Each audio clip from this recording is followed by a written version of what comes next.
Today's video, we're going to be talking about how to absolutely crush your social media strategy in the new year. So whether your goal is more reach or more engagement or more followers, there will be something in here for you. With this subject, it is important to remember that social media changes literally every single day, which is why it's important to adapt and to make sure that you are using social media to its full potential. So if you're still frustrated with how your social media presence has been going, let's go over some of the main things that you can do to improve it in this new year. If we haven't met, hi, my name is Lex. I'm the owner of Page Media Co. and the creator of the Social Media Survival Guide, which is an immersive experience designed to help you survive social media as simply as possible. Whether you are a business owner running your own socials or a social media manager just looking for more support in your business, Guide will have something for you. Connect with me directly on socials for exclusive updates and new content, or visit thesocialmediasurvivalguide.com for everything. As always, everything will be linked in the description. You know why we're here, so let's just get right into it. So let's start at the top. One of the most important things that you have to know is where your audience is actually hanging out. People use different platforms in different ways and for different reasons. So really understanding who it is that you're trying to reach and where you can reach them is crucial. So while we won't dive too far into actually how to use each of these platforms, this is exactly how I explain how all of these different platforms fit like puzzle pieces to create one big social media strategy to my clients. Please remember that this is all just from my own personal experience, my results, and success that I've had working in the past with one-on-one clients. And it's really important to adapt each of these strategies to your own business. So Facebook has about 2.9 billion monthly users, 41% of which are ages 45 or older. 31% of those users are ages 25 to 34, and the biggest demographic using Facebook is actually male users aged 25 to 34. So these are the kind of things that you want to look out for with each of these platforms to, again, know if your product or service is being promoted in the right place. My personal thoughts on Facebook is that it's where people go to scroll unintentionally. It's not really where people are going looking for new content or new content creators. However, I do think that Facebook is the best platform to run ads on, and that's if that's in your budget or your marketing strategy. Instagram has over 1 billion monthly users, of which 24% of people report using Instagram more than once per day. 49% of this demographic is made up by women, and more than half of those users are under the age of 35. So right off the bat with Instagram, we can see that it is primarily a little bit younger of an audience than what you'll find using on Facebook. My personal thoughts on Instagram is that it's one of the best platforms that you can have your business, because Instagram is a nurturing platform, meaning again that people like that familiarity. They follow certain people and they want to see those certain people's content. However, Instagram can have some good outreach features like the explore page or reels or hashtags. But in my opinion, it's better to rely on other platforms that are designed for growing an audience and for that outreach, rather than on Instagram, which is designed to nurture your current audience. YouTube has over 2.56 billion users, and the average time spent on YouTube per day is about 14 to 15 minutes. So that's like every YouTube user watching one-ish YouTube video a day. 77% of these users are aged 15 to 25. So YouTube already is definitely hitting the youngest audience of these platforms that we've seen so far. This is again where it's important to understand why each platform is successful at different parts of your marketing strategy. For example, most people are going on YouTube to learn something. It is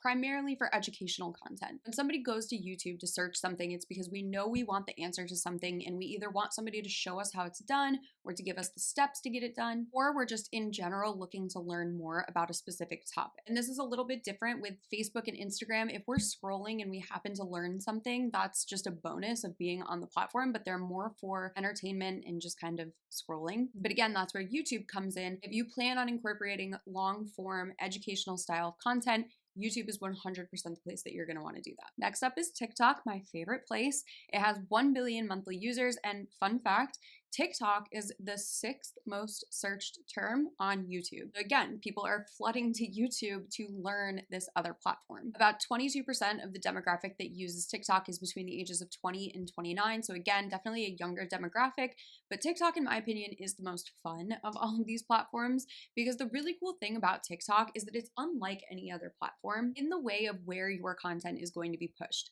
So on Facebook and Instagram, when you share something, it's even just subliminally, we know we are sharing it with the people who currently follow us in the hopes that somebody new will find it. However, on TikTok, when you post something, it goes wherever it wants. It goes to the For You page of tens or hundreds or thousands of new people at once. And I think that's actually like a huge holdback from why people don't use TikTok, is because they see these silly trends and dancing and how just like crazy the platform can be. And we immediately think of sharing content as it's going to people that already know us. However, with TikTok, it's a whole new world. And I wish more people understood that, because that really is the whole fun of TikTok. So Pinterest is the one that, in my opinion, doesn't get enough spotlight on it. 431 million monthly active users, 76% of which are women, so definitely the most woman-dominated platform demographic. The largest age range that makes up this demographic is 30 to 64. So that's a huge age range, and it's really cool to know that it's primarily women. So if your target audience falls within those demographics, Pinterest 100% is going to be the best platform that you can be on. With that being said, Pinterest is not necessarily functioning like a normal social media platform. It works a little bit different because Pinterest actually requires you to have content coming from other sources like a blog or your Instagram posts or your TikTok posts. However, it's a huge opportunity to be pushed to, again, that demographic of 30 to 64-year-old women. Now, there's a couple other platforms like Twitter or LinkedIn or even YouTube Shorts that I'm just not going to dive too far into, because in my opinion, and with maybe the exception of LinkedIn, you'll be better off focusing on the platforms that we just talked about. They're the ones where you're going to see the most results and most likely accomplish what your goals are. But now that we know these main platforms, a little bit about the audience that may be using them, let's talk about how they all work together. Like I said, they all form that puzzle piece that fits nicely together. In the new year, it is going to be absolutely vital that you are utilizing more than one platform. We'll come back to that in just a second, but what I want to incorporate with that is that you also need to go into the new year with a plan for consistency and commitment in order to see success on any of these platforms. Now, consistency and commitment does not mean that you need to be posting 7 days a week. It just means that you need to make a plan that works for you and what you're able to maintain either on your own or with your team if you're working with one. And this part's so important because the crazy thing about social media is we are expected to be consistent, but social media results are not consistent. So your videos may be on this streak where they're getting thousands and thousands of views, you're getting a ton of new followers every day, and then it will immediately drop off to a couple hundred views. You aren't gaining as many followers as you used to, and that's okay. But the most important thing you can do when that starts to happen is to continue doing exactly what you were doing, unless you need to pinpoint something that went absolutely wrong. But seeing a drop in any sort of metric on social media does not mean that you're failing. And the day that you stop taking your social media metrics personally, everything will change. Having underwhelming results for content that you spent a lot of time making is not a reflection of you as a creator, but it is a learning opportunity. So it is important to look back at things you've been doing. There's definitely things that will benefit from you assessing content that you've made in the past. However, 90% of the time, if you start to see a significant dip and you haven't changed really anything about what you've been doing, stay with it.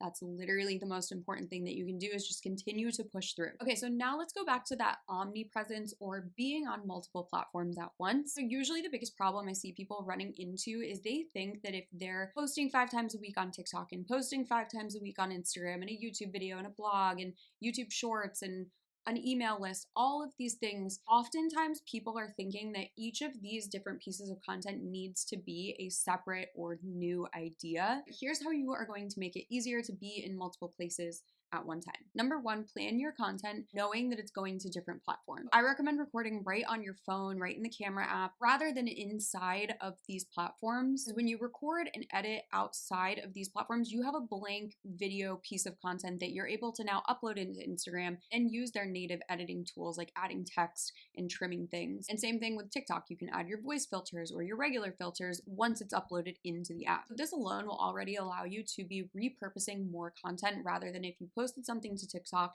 it now has the TikTok fonts on it, the sound is attached to it, you have to download it without the watermark and then upload it to Instagram and find the same sound to match it up to. So again, being able to repurpose that content already is giving you multiple pieces to work with for different platforms. And I have heard kickback about this from clients or just people in general, saying that their audience won't like if they're posting the same video on multiple different platforms, and your audience is different on every platform. The odds of somebody seeing every single thing that you post on TikTok or every single thing that you post on Instagram is very, very slim, unless those people are your diehard supporters that are seeking your content out every single day to see if you uploaded anything, in which case they're not going to care if they see the same video on Reels as they do on TikTok as they do on YouTube Shorts. Now, again, for making it simpler, I recommend choosing an overarching theme for your content. So I personally do this weekly. So every week my content has a specific theme.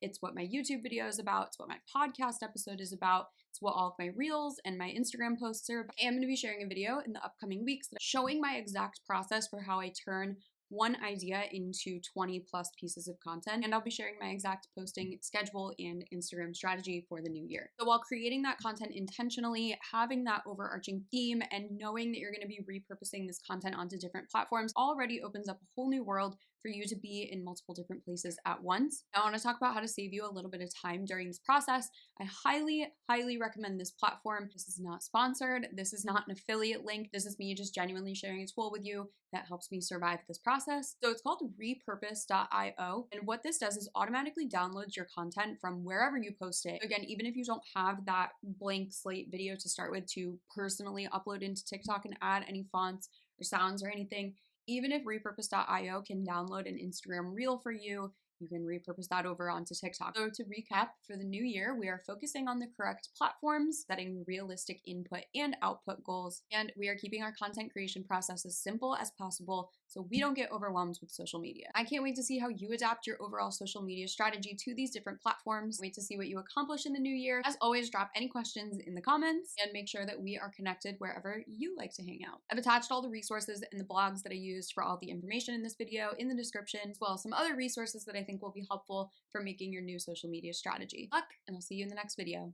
Bye!